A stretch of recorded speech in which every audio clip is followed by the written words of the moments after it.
Today, an embattled president is dismissing the notion that his administration is in turmoil. I turn on the TV, open the newspapers, and I see stories of chaos. Chaos.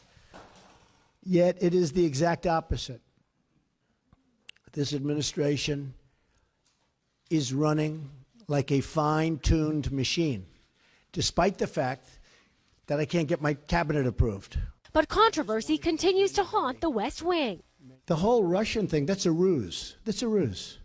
And by the way, it would be great if we could get along with Russia. The administration is still facing scrutiny of its Russian connections. But Trump kept up a rosy outlook, saying he'd love to have better diplomatic relations with Moscow. Nuclear holocaust would be like no other. They're a very powerful nuclear country, and so are we. If we have a good relationship with Russia, believe me, that's a good thing. That's in spite of recent provocations from Moscow. Russia has buzzed a U.S. warship, placed a spy ship 30 miles off the coast of Connecticut, and deployed a cruise missile in an apparent treaty violation. For now, the White House appears unlikely to respond. But hopefully I won't have to do anything, but I'm not going to tell you. In a winding and wild press conference that stretched for over an hour, the president aired a list of grievances. I inherited a mess. It's a mess. At home and abroad, a mess. Insisted he would take a compassionate approach to children brought to the U.S. illegally by their parents. We're going to show great heart. DACA is a very, very difficult subject for me. And leapt to the defense of his travel ban, which is currently being blocked by the courts. We had a very smooth rollout of the travel ban, but we had a bad court. I think that circuit is in chaos, and that circuit is, frankly, in turmoil. Now, Trump says the administration is crafting a new executive order based on the court's decision.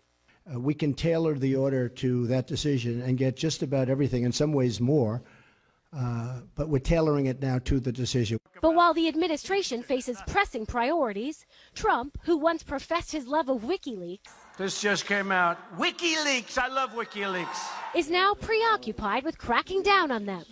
I've actually called the Justice Department to look into the leaks. Those are criminal leaks. Trump also spent much of his time criticizing his favorite foil, the press. If the information coming from those leaks is real, then how can the stories be No, fake? the reporting is fake. And if I Look, may ask, look, I just want to ask Tim, you know what it is? Here's the thing. The public isn't, they read newspapers, they see television, they watch. They don't know if it's true or false because they're not involved. I'm involved.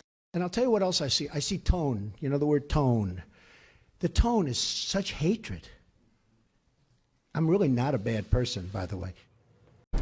Well, no shortage of fascinating moments in today's presidential press conference. Right now, we want to focus on an exchange with reporter April Ryan of American Urban Radio Network. She asked for specifics on the president's campaign platform of fixing the inner cities. Then came the follow-up question. Listen. Are you going to include the CBC, Mr. President, in your conversations with your urban agenda, your inner city agenda, as well as... Am I going to include Are you going to include the Congressional Black Caucus and the Congressional Hispanic Well, I would. Caucus, I tell you what. Do you want to as set well up the as on meeting? Do you want to set up the meeting? No. Are they friends of I'm yours? just a reporter. No, set up the meeting. I know some of them, but I'm sure Let's they're go set up watching a right meeting. now. I would love to meet with the Black Caucus. I think it's great, the Congressional Black Caucus. I think it's great. I actually thought I had a meeting with Congressman Cummings, and he was all excited. And then he said, oh, I can't move. It might be bad for me politically. I can't have that meeting. I was all set to have the meeting. We called him, and he was all set. I spoke to him on the phone. Very nice guy. I hear he wanted that meeting with you as well. He wanted it, but we called. They can't make a meeting with him. Every day I walk in, I said, I would like to meet with him because I do want to solve the problem. But he probably was told by Schumer or somebody like that, some other lightweight, he was probably told, don't meet with Trump.